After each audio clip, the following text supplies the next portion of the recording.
reviewing the parable of the tares and the wheat. I want you to have a look again at the parable of the tares.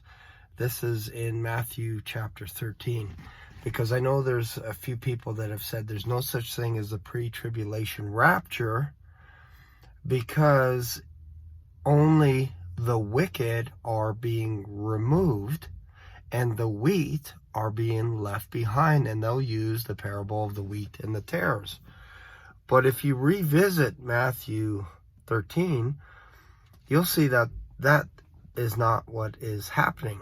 So you'll see a man, he had a field and he sowed good seed, and then in the middle of the night an enemy came and put some tares in his field, and then in the morning the servants came to him and said, "Lord, it looks like there's some tares with the wheat. Shall we pull up the tares? Like, what happened?" And the man said, "Well, an enemy has done this in the middle of the night." And so the servants said, "What should we do? Should we pull up the tares separately from these wheat?"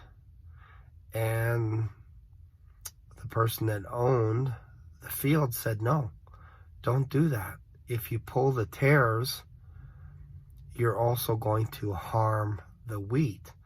So let them both grow together, because it's going to be very hard to tell them apart until it's time for the harvest.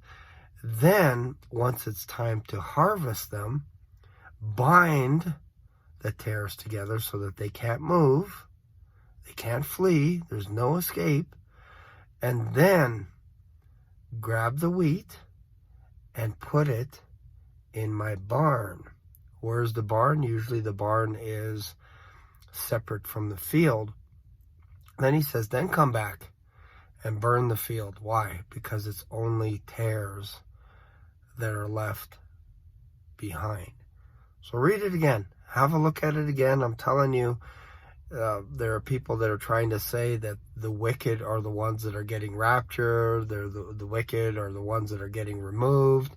They'll say silly things like, "You want to be left behind," all this kind of stuff. But you got to be careful, these people. You got to be careful. Luke 21, Jesus said, "Pray that you are counted worthy to escape before all these things come to pass." Before all these things come to pass.